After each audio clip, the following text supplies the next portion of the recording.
Hi! Hello mga kalasa! Welcome sa Lasang Pilipina.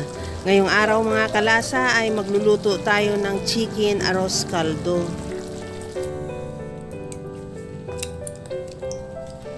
Maglagay ako ng mantika sa kawali at igisa yung luya.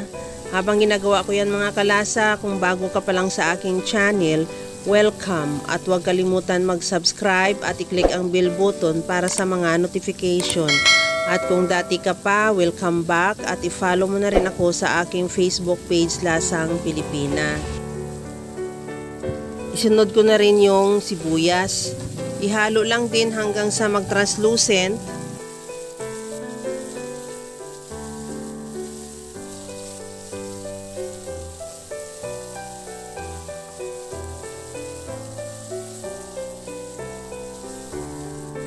Ilagay ko na rin yung chicken. Ihalo lang hanggang sa mag-iba ang kulay o mag-render siya ng sarili niyang mantika.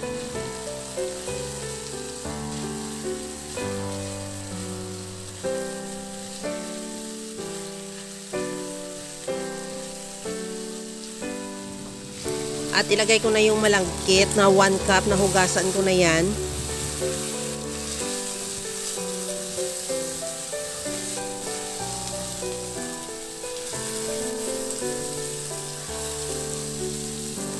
Maglagay na rin tayo ng patis at paminta.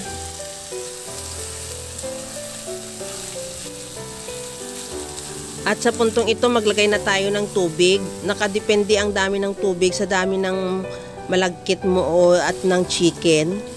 At tanggalin lang, siguraduhin mo lang na matanggal yung toast nga nakadikit sa kawali. At maglagay tayo ng tanglad or lemongrass. At maglagay na rin tayo ng kasubha para magkaroon din naman ng kulay yung ating arroz caldo. Takpan hanggang sa maluto. Pagkaluto, tanggalin yung lemongrass o yung tanglad.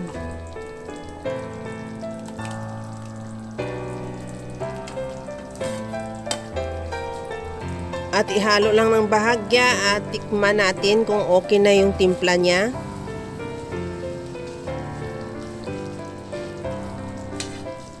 Maglagay tayo ng another 2 tablespoon na patis. Kahit anong gusto mong itimpla, pwede rin asin o kaya granules na mga panimpla o kaya liquid seasoning, pwede rin. At mag-garnish na tayo ng spring onion at toasted garlic at ready to serve na yan yung ating masarap na chicken arroz caldo. Kaya mga kalasa, kung nagustuhan mo yung ating video, please like na lang at pakishare na rin sa inyong mga friends. At kung bago ka pa lang sa aking channel, subscribe na at i-click mo na rin ang bell button para sa mga notification. Ito na mga kalasa yung ating napakasarap na chicken arroz caldo. Alam ko kayang-kaya mo rin tong gawin dahil kagaya lang lagi sa sinasabi ko na walang hindi marunong magluto basta sa simpleng paraan lang. Hanggang sa muli mga kalasa, thank you for watching. Bye-bye! Kain tayo!